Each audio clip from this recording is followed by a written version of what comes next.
नमस्कार, India at 9 में मैं कादम्बिनी शर्मा हूं आपके साथ। पिछले 4 दिनों से लगातार फ्रांस से हिंसक विरोध प्रदर्शनों की तस्वीरें पूरी दुनिया देख रही है। 17 साल के एक किशोर को पुलिस ने ट्रैफिक चेकपोस्ट पर गोली मार दी। कैमरों ने पूरा वाकया रिकॉर्ड किया और फिर प्रदर्शन शुरू हो गए और हिंसक होते चले गए। पेरिस के सबब नांटेर में ये घटना हुई, लेकिन हिंसा की आग कई शहरों में फैल गई।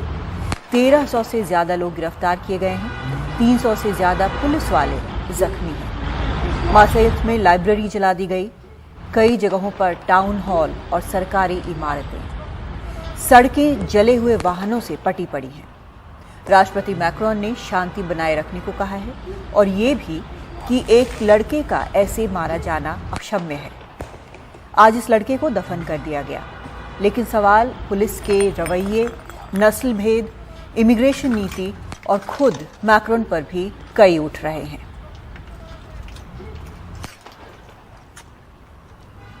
और इस पर खास चर्चा के लिए सीधा हम चलते हैं। हमारे साथ एक खास मेहमान जुड़ रहे हैं। शाहजमा हक हैं, प्रमुख हैं उर्दू विभाग इनाल्को के, पेरिस से हमारे साथ जुड़ रहे हैं। हक साहब, आपका बहुत स्वागत है एनडीटीवी इंडिया में।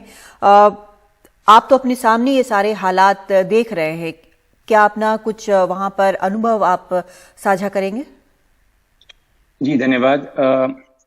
यहाँ पे तो अब तो आज कल तो चौथी रात थी जब क्या कहते हैं कि पेरिस में काफी दंगा वगैरह हुआ है और मार्सेille में हुआ, जिसके बारे में आपने अभी जिक्र किया है। सिर्फ फ्रांस के बहुत सारे शहरों में, जो छोटे छोटे जो शहर थे, वहां पर भी यानी कि बहुत ज्यादा हुआ है। और ज्यादातर जो इसमें जो आपको जिसे हम दंगाई कहते हैं, लेकिन यहाँ दंगाई हम नहीं कह सकते हैं क्योंकि फ्रांस में ये ज्यादातर आपको हमारे ये बच्चे हैं जिनकी उम्र आपको कम से कम 11 साल है और मैक्सिमम आपको 16 या 18 साल तक है। इन्हें गिरफ्तार नहीं किया गया है, इन्हें आपको लॉकअप में इन्हें डिटेन किया गया है और इन्हें क्या कहते हैं कि बस 3-4 घंटे के बाद इनको इनके पेरेंट्स के पास इन्हें सुपुर्द कर दिया जाता है, क्योंकि यहाँ पे कोई ऐसा कानून नहीं है कि आप इनके खिलाफ कोई कार्रवाई आप कर सकें। तो पेरिस में, जहाँ पे मैं तो पेरिस में हूँ और मेरा जो मेरी संस्था वो भी पेरिस में आपको है, यहाँ पे कुछ आपको घटनाएं हुई हैं, लेकिन इतना ज्यादा नहीं हुआ है जो आपको मार्सेille में हुआ है, जो बिल्कुल आपको क्या कहते हैं कि दक्षिण में है। इसके अलावा क्या कहते हैं कि जो मेट्रो वगैरह है वो अब यानी कि पहले बंद हो गई है। पहले यहाँ 1:30 बजे बंद होती थी, अब वो 12:30 बजे बंद हो गई है। जो बसेस वगैरह हैं वो भी अब कम हो गई हैं। और फिर ऐलान ये भी हुआ है कि जितने ज्यादा से ज्यादा आपको जो दुकानें हैं उनको आज बंद कर दिया जाए। यहाँ पे बहुत सारे आपको म्यूजिक कॉन्सर्ट्स वगैरह होने वाले थे आज, वो सब आपको बंद हो गए हैं, उनको कैंसिल कर दिया गया है। अभी ये कहा गया, जो मिनिस्टर ऑफ जस्टिस जो हमारे हैं, इनका नाम एरिक डुपोंट-मोरेती है, उन्होंने ये कहा है कि इनमें से आपको 30% आपको माइनर्स। तो हम ये देख सकते हैं असल में जो प्रधानमंत्री हैं वहां की, उनका भी मैं सुन रही थी, वो कह रही थी कि जो दंगाई हैं, बहुत ज्यादा हिंसक हैं, वो सभी माइनर्स हैं और युवा हैं, बिल्कुल जो प्रतिनिधित्व नहीं करते हैं यहाँ के समाज का, वो भी उतने ही सख्ते में हैं जितना कि हम सब हैं और कि ये हो रहा है। लेकिन अब सवाल ये उठ रहा है कि 4 दिन तक ये होता है, लेकिन रुक क्यों नहीं पा रहा है? तस्वीरें लगातार लूटपाट की आ रही हैं, गाड़ियों के जलने की आ रही हैं, इमारतों के जलने की आ रही हैं। तो ये अब सवाल उठ रहे हैं कि आखिर क्यों नहीं रोक पा रहे हैं राष्ट्रपति मैक्रोन ये? जी हाँ, ये अच्छा सवाल है और मेरे ख्याल से इस सवाल का जवाब अभी किसी के पास है नहीं, क्योंकि उन्हें नहीं मालूम है कि वो यानी कि बच्चों के खिलाफ, वो दंगाई जो बच्चे हैं उनके खिलाफ वो किस तरह से वो एक्शन लें। उन पे वो गोली नहीं चला सकते हैं और क्या कहते हैं कि उन पे वो ज्यादा आपको सख्त कार्रवाई नहीं कर सकते हैं कि उन्हीं को ज्यादा यानी कि नुकसान पहुंचे। यहाँ पर एक जो बात है कि जैसे आपने जो बात कही कि वो उनकी प्रतिनिधि नहीं करते हैं, लेकिन यहाँ पे एक सोशोलॉजिस्ट हैं दिदिये लापेरोनी, उनका ये कहना है कि इस तरह के जो आपको जो दंगा यहाँ पर होता है, तो वो ये चाहते हैं कि वो हमारी आवाज सुने जो हमें नहीं सुनते हैं।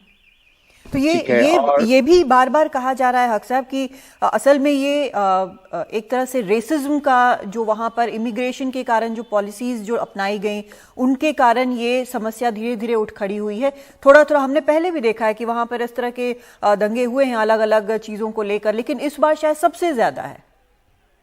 जी हाँ, ये तो पता नहीं इस बार क्यों सबसे ज्यादा है, क्योंकि अभी बार बार तुलना की जा रही है 2015 में जो हुआ था, जिसमें आपको 2 यंग लड़के उनको जो मारे गए थे।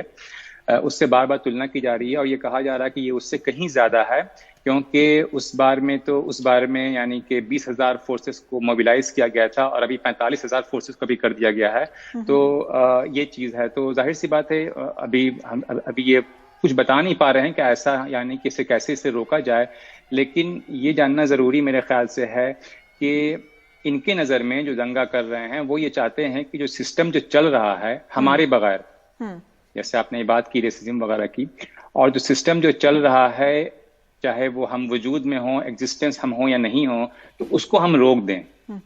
तो आपको लगता है ये सारा कुछ जो हुआ है उसके बाद कोई बदलाव आएगा, क्योंकि बिल्कुल ये अनप्रेसिडेंटेड, पहले कभी ना हुआ हो ऐसा बताया गया है। जी हाँ, देखें, एक बात और मेरे ख्याल से ध्यान में रखने की है कि इसके कबल अभी 15 रोज पहले भी एक लड़के को मार दिया गया था। He was not a kid but he was around, मेरे ख्याल से उनकी उम्र 19 साल की थी। तो उनको भी यानी कि वो आपको क्या कहते हैं कि चेकिंग हुई आपको गाड़ी में और उसको मार दिया गया, तो फिर कोई आवाज नहीं उठी।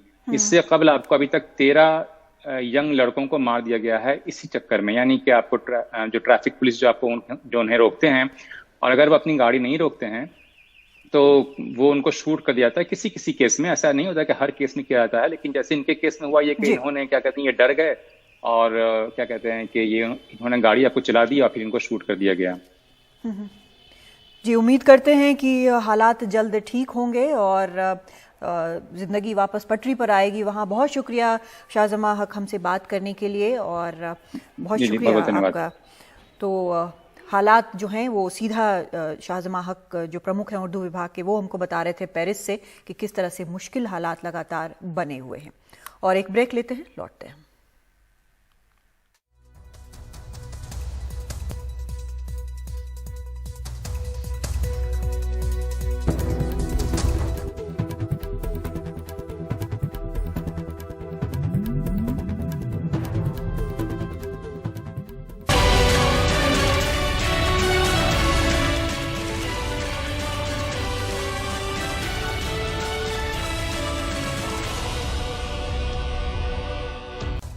प्रधानमंत्री मोदी ने आज मध्य प्रदेश के शहडोल में राष्ट्रीय सिकल सेल एनीमिया उन्मूलन मिशन का लॉन्च किया। साथ ही उन्होंने 1 करोड़ से ज्यादा लाभार्थियों को डिजिटल आयुष्मान कार्ड वितरित किए। इस दौरान पीएम मोदी ने कहा कि पहले की सरकारों की आदिवासियों के प्रति बेरुखी के चलते सिकल सेल एनीमिया बीमारी मुद्दा नहीं थी, लेकिन हमारी सरकार ने आदिवासी भाई बहनों के जीवन को सुरक्षित बनाने का संकल्प लिया है। इस दौरान पीएम मोदी ने कांग्रेस को भी घेरा। उन्होंने कहा कि झूठी गारंटी देने वालों से सावधान रहें और झूठी गारंटी के नाम पर चल रहे खेल को भांप लीजिए। माननीय महोदय, बहुत बहुत धन्यवाद। जोरदार तालियों से इनका उत्साहवर्धन होना चाहिए।